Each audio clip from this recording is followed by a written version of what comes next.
Hi all, இந்த வீடியோல நம்ம பார்க்க போறது டைனோசர்களின் அரசன் அப்படின்னு சொல்ற இந்த டீரெக்ஸ் இன டைனோசர்ஸ் பத்தி தான் நம்ம பார்க்க போறோம். இது பாத்தீங்கன்னா ஒரு 6500 லட்சம் வருஷத்துக்கு முன்னாடி வாழ்ந்த ஒரு ஊர்வன இனத்தை சேர்ந்தது. ஊர்வனத்திலேயே இதுவரைக்கும் மிகப்பெரியதான கருதப்படுற அனிமல் பாத்தீங்கன்னா இந்த டீரெக்ஸ் தான். ஸோ இது ஒரு காலத்துல பாத்தீங்கன்னா அதாவது இந்த ஒரு ஆட்சி பண்ணிட்டு இருந்ததுன்னே சொல்லலாம். இது வந்து மோஸ்ட்லி பாத்தீங்கன்னா நார்த் அமெரிக்கா, சைனா, இந்தோனேஷியா இந்த பகுதிகளில் தான் அதிகமா வாழ்ந்ததா சொல்லப்படுது. இதுல வந்து 11 இனங்கள் இருக்குது. ஸோ எல்லாமே ஒரு டிஃப்ரெண்ட் கேரக்டர் கொண்டது. இந்த டீரெக்ஸ் இனங்கள் பாத்தீங்கன்னா வேட்டையாடி எல்லா உயிரையும் கொள்ற ஒரு கொடூரமான அனிமலா தான் இருந்திருக்கு. இதுல வந்து நிறைய டைனோசர்ஸ்ல நிறைய வகைகள் இருக்கு. ஒரு சிலது வந்து வெஜிடபிள்ஸ் மட்டும் சாப்பிட்டு உயிர் வாழும், தண்ணில வாழும், இந்த மாதிரி நிறைய இனங்கள் இருக்குது. இந்த டீரெக்ஸ் இனங்கள் பாத்தீங்கன்னா வேட்டையாடி சாப்பிட்ற இனங்கள். அண்ட் இதோட உடம்பு பாத்தீங்கன்னா பல்லி ஷேப்ல இருந்தாலும் மிக பெரியதாக இருக்கும். இதோட அடி உயரம் பாத்தீங்கன்னா 13 அடி இருக்குன்னு சொல்றாங்க. லென்த் பாத்தீங்கன்னா ஒரு 40 லென்த் கிட்ட இருக்குன்னு சொல்றாங்க. 40 அடி லென்த் இருக்குன்றாங்க. இதோட எடை பாத்தீங்கன்னா ஒரு அப்ராக்சிமேட்லா 8000 இருந்து 9000 கிலோகிராம் வரைக்கும் இருக்குன்னு கண்டுபிடிச்சிருக்காங்க. இதோட தெரோபேட் மீன்ஸ் அதாவது தெரோபேட்னா நம்மளோட அதோட கால்கள் வந்து 2 கால்களால் மட்டுமே ஓடக்கூடியது. அந்த கால்கள் ரொம்ப ஸ்ட்ராங்கா இருக்கும். இது வந்து ரொம்ப ஃபாஸ்டா ஓடக்கூடிய ஒரு அனிமல்.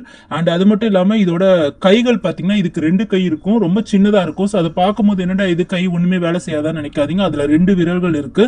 அந்த கை மூலமா அது ஒரு ஸ்ட்ராங்கான எல்லா பொருட்களையும் தூக்கி இறக்குற சக்தி கொண்டதா இருக்கும். இதோட தலை பார்த்தீங்கன்னா ரொம்ப பெருசா இருக்கும். ஸோ இது தலையில வந்து ஒரு 75% வந்து அந்த பற்களாலேயே அது வந்து மூடப்பட்டிருக்கும். அதுல பாத்தீங்கன்னா 60 இருந்து ஒரு 70 பற்கள் வரைக்கும் இருக்கும். இந்த பற்களோட சைஸ், ஒரு பல்லோட சைஸே பாத்தீங்கன்னா 30 சென்டிமீட்டர் கிட்ட இருக்கும்னு சொல்லப்படுது. ஸோ இது வந்து கழுத்து பாத்தீங்கன்னா தலை ரொம்ப பெருசா இருக்குன்னா அதை வந்து பிடிச்சி தாங்குற அளவு கழுத்துமே அந்த எலும்பு பாத்தீங்கன்னா ரொம்ப ஸ்ட்ராங்கா இருக்கும். அண்ட் இதுக்கு ஒரு பெரிய வால் இருக்கும். ஸோ இது வந்து பாத்தீங்கன்னா ஒரு தரையில வந்து வாழ்ற ஒரு ஊர்வனத்திலேயே மிகப்பெரிய ஒரு மிருகமா இது கருதப்படுது. இது வந்து கண்ணில் பட்ட எல்லா அனிமல்ஸையும் பாத்தீங்கன்னா அனிமல்ஸ், மனுஷங்கன்னு யாரை பார்த்தாலும் விடாது, எல்லாரையுமே கடிச்சு சாப்பிடக்கூடியது. இன்கேஸ் நீங்க இதுல வந்து கடிப்பட்டு நம்ம தப்பிச்சு போனா கூட அந்த இன்ஃபெக்ஷன்லயே செத்துருவாங்க அப்படின்னு சொல்றாங்க. அவ்வளவு பெரிய ஒரு மிருகமா இருந்திருக்கு.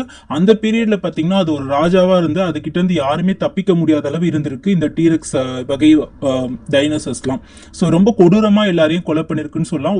அதாவது ஒரு மணி நேரத்துல பாத்தீங்கன்னா ஒரு 50 இருந்து 60 பேர் வரைக்கும் கூட அசால்ட்டா அது துரத்தி போய் சாப்பிட்ற அளவு இருந்திருக்கு. பட் அது வந்து எப்படின்னா ரொம்ப புத்திசாலித்தனமும் இருக்குமா. ஏன்னா அது வந்து எல்லாத்தையும் கண்ணில் பட்டதெல்லாம் சாப்பிடுன்னு கிடையாது. அது கரெக்டா பிளான் பண்ணி அதுக்கு தேவையான உணவை எடுத்துக்குமா. இது பார்க்க ஒரு பல்லிமாய் இருந்தாலும் இது உலகத்திலேயே ரொம்ப பெருசான கொடூரமான ஒரு டைனோசர்ஸ் வகையா கருதப்படுகிறது இந்த டீரெக்ஸ் வகை. ஸோ இது பாத்தீங்கன்னா எப்படி அழிஞ்சதுன்னு பாத்தீங்கன்னா ஒரு இயற்கையால தான் இது அழிஞ்சது. ஸோ இயற்கையோட தட்பவெட்ப மாற்றங்கள் அதுக்காக தான் இது அழிஞ்சது.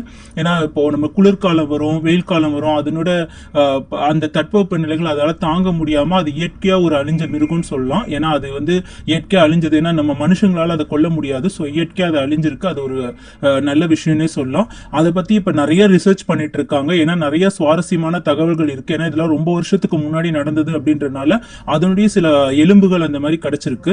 ஸோ அந்த எலும்புகளை வச்சுதான் நம்ம ரிசர்ச் பண்ணிட்டு இருக்கோம்.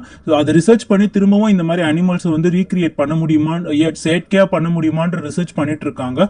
ஆனா இந்த இயற்கையே வேண்டான்னு சொல்லி அழிச்ச இந்த மாதிரி அனிமல்ஸை வந்து நம்ம செயற்கையா ரீக்ரியேட் பண்றது நல்லது கிடையாது.